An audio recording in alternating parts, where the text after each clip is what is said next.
does football anymore, I kind of get why those old school coaches sometimes didn't want to throw the football.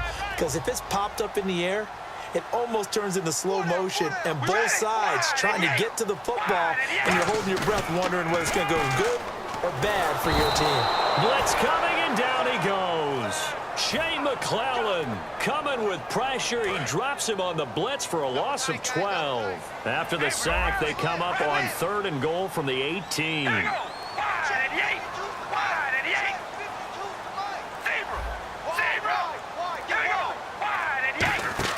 They fake the handoff. Now Carr. And, oh, a crusher there as it's intercepted. A great read, and it's picked off. And a big turnover there as his guys will get the football back. The Patriots offense now, they work their way back onto the field. Now, they had compiled a pretty long drive last time. Unfortunately, though, it ended with no points. And Blunt loses the football. And the Raiders pick it up. And the field position doesn't get much better than this. They'll have it 1st and goal at the 8-yard line. And now Oakland ready to take the field. And with 3 interceptions thrown already, we'll see. Do they rely more on the ground game here? They may have to change things offensively to try and settle things down, not just for the guy throwing the ball. And that is caught. Touchdown, Raiders. Michael Crabtree, his 2nd touchdown of the afternoon. And the Raiders, they're within an extra point of tying this thing up. But what a quick turnaround there. They get the football. Next play, boom, touchdown. I've been in a situation before where a turnover occurs and you're over on the bench with your defensive mate and you talk about what to do on your next series, and all of a sudden you hear sudden change. You got to get out on the field and defend right away.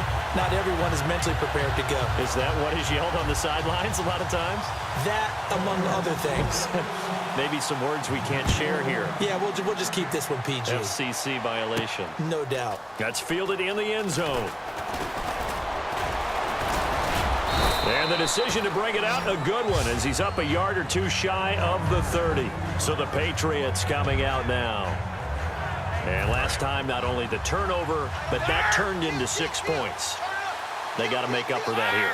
We always hear about empty possessions, but some are worse than others. You can have an empty possession, pump the ball away, get yourself set to play defense, but when you turn it over, it changes momentum, and when they take it downfield and punch it in on you, that's a bad possession all the way around. Yeah, but you're hungry to get back out there, aren't you? You better be, because otherwise, it's going to be a long day for you. Officially no gain on the play, and it's 2nd down. Boy, that's a lot of sirloin steak to be taken down for no gain, partner. Are you trying to suggest that he is a huge man? He is not just a big man, a huge man. Big boy. Well, how about the credit then for the defense to be able to chop that big tree and put him on the ground? I know back when you played, it took 4 of you to take a guy like that down, right? Well, that's for sure. And you know what else? I didn't want to challenge him at dinner either. Now Brady throwing on 2nd down. Screen pass to Blunt. And he'll be taken down, but not before he gets into enemy territory. Give him 12 yards on that one. It earns him a fresh set of downs. They ran that one well, and not only did they pick up a nice chunk of yardage on the screen, they sent a message to the defense. Rush the passer all you want, but you better be careful. We can hit you going back the other direction. Give him 3 on 1st down. It'll set up a 2nd and 7. Well, I think we know by now that every run is not going to be broken and get all the way to the end zone. But these short ones still have their value. You can still set up your play action and throw the football. You control the clock because you have the ball and they don't. And often the physicality sets the tempo for the game. Going underneath to Blunt. And he'll get it inside the 40 to the 39. It's a gain of 6 on the play, and that'll make it 3rd down. And just in general, Charles, on a play like that, how tough is it for the defense to account for a running back essentially being a receiver downfield? It's very difficult, especially if the running back has skills like a receiver, and you're aware of that before the game even begins. So throughout your practice sessions, you're going to want to be aware of him. Where is he lining up? What can he do? What kind of damage can he do to us downfield? And who can match up with him without weakening our overall defense? You're exactly right. It's a tough task to match up to him. And it's a short one here, complete to the tight end. We always talk about big-time players make big-time plays in big-time moments. I think that 4th down qualified. That was a heck of a throw.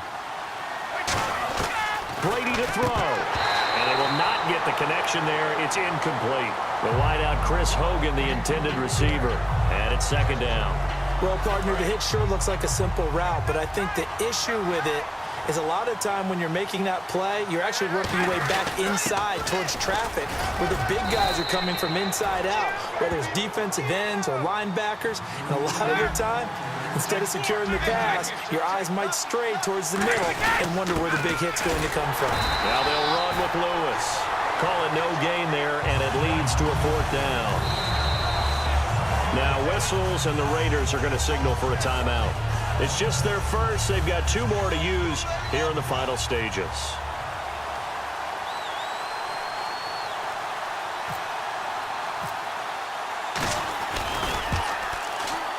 And Gostkowski, oh, he missed it.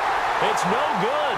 Wide to the left, and a costly one there as this game remains tied here in the fourth. So it was a golden chance to go ahead here in the final moments, but he misses for a second time in this game. Brandon, either one of those go, and they might be on their way to a victory. Instead, they're going to have to hold on here defensively just to force overtime. And that'll be incomplete with just 6 seconds left on the clock. And when all else fails as a defender, when you're not there in the coverage, your best friend is exactly what we saw there. A big play shot taken by the offense. Unfortunately, it ended in a big drop. He's going to try and go deep again. And this is going to be intercepted. Picked off by Eric Rowe. And they're going to set up shop at the 27-yard line. Out comes the New England offense to see what they can do this time. Tie game, and barring something incredible here, we're likely headed to overtime. And just a couple of scenarios here to keep in mind. One, if you want to be really aggressive, you do throw the hail. And this is going to be intercepted. Picked off by David Anderson. And he's going to go down as time has now run out on this game. And here in overtime, if the team that receives the ball scores a touchdown, it's over. If they don't, we can still have some more football. That's exactly right. If they go down and kick a field goal, the other team gets a possession to either match it or score a touchdown to win the ball game. If both teams kick field goals, the next team to score wins. But if the receiving team throws a pick six or fumbles the ball and it gets picked up by the defense and they score, the game is over at that point. And that'll carry over the back line of the end zone for a touchback. And now Oakland ready to take the field. They control their own destiny here. They have the football in overtime. Obviously, a touchdown would win it. And I think teams around the league are still adjusting to the idea of going downfield, scoring a touchdown wins the game, because they were used to just going downfield and trying to get in field goal range to win a game. Still having to make that transition. Let's face it now, the ones who are doing it best know they need to go down, attack, put the ball in the end zone, and not leave it up to a field goal and give the other team a chance. Yeah, as we said, they control their own destiny now.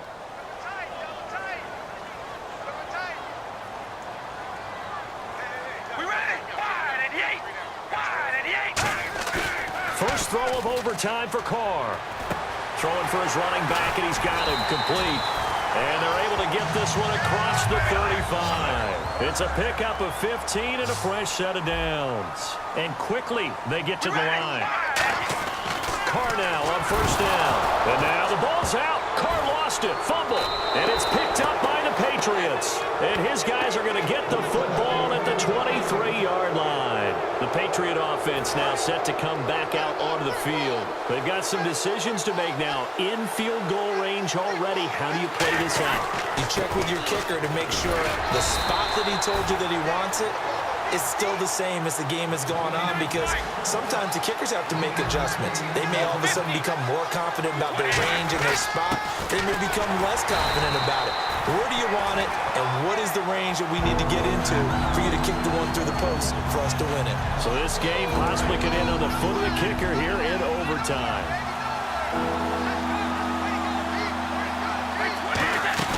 What can Brady do now with his drive?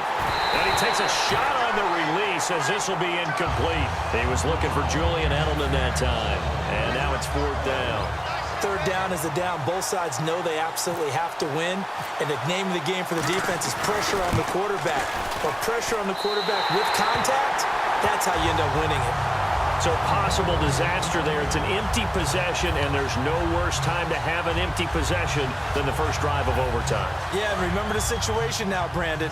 It's sudden death from here on out. You can bet he's begging for a chance to redeem himself. But the question now is, will that chance ever come? They begin the drive with a run by Murray. And he'll lose yardage here, going down back at the 28. That's going to go as a loss of 2, and it'll be second down. And the offense there, the O-line, everybody really on offense, they were just manhandled at the point of attack. Yeah, you could pretty much call them all out, couldn't you? Almost by name, right? That was a very tough sequence for the offensive line. But how about that defensive front creating a new line of scrimmage and creating a lost yardage possibility? Now Carr throwing on second down. The Pats are going to get there. Down he goes. Dante Hightower. Who else? He's in there for his 4th sack of the afternoon. On 3rd and long, it's Carr. He's got time. A bullet throw, but incomplete.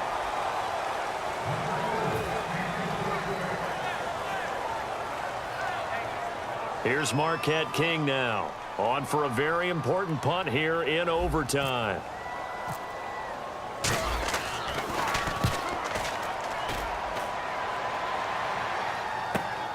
Fielded at the 20.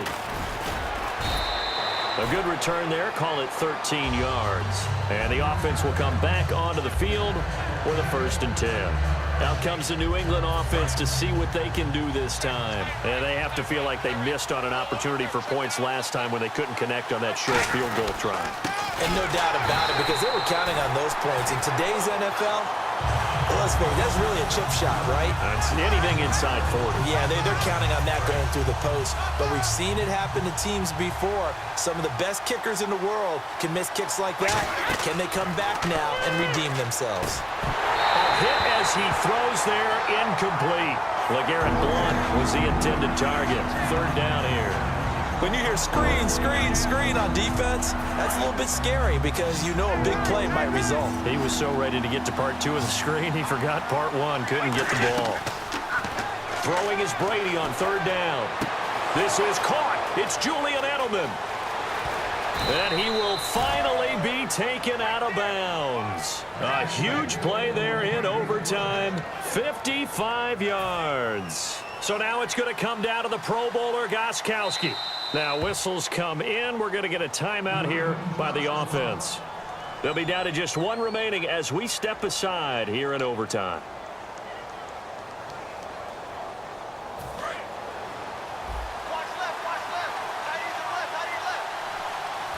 They come out here in the eye. Here's Blount. And for one of the few times here today, this run's not going to go anywhere. Call it no gain on the play, and it'll be second down. Looking to speed things up here, going with some tempo. On second down, here's Brady. Oh, the ball comes out on the hit, but they'll say it's incomplete. Not too many things get to a quarterback of this magnitude, but I think it's safe to say that pressure can get to any quarterback. Now, he's obviously a great franchise quarterback, but felt the pressure, threw it incomplete. Brady gives this one to Lewis. And he is going to lose yardage here.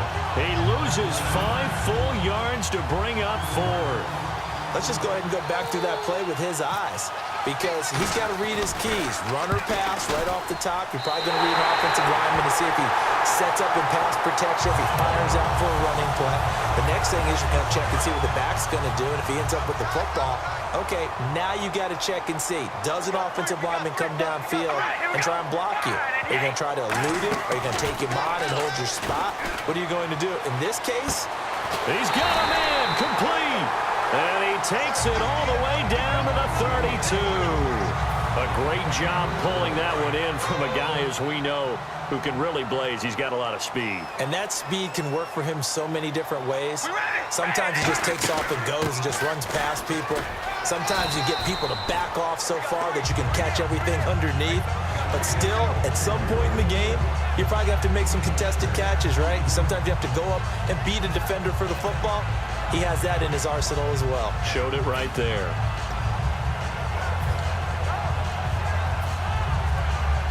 So now this thing's coming down to the big left leg of Sebastian Janikowski. This to win it in overtime. And he got it. The kick is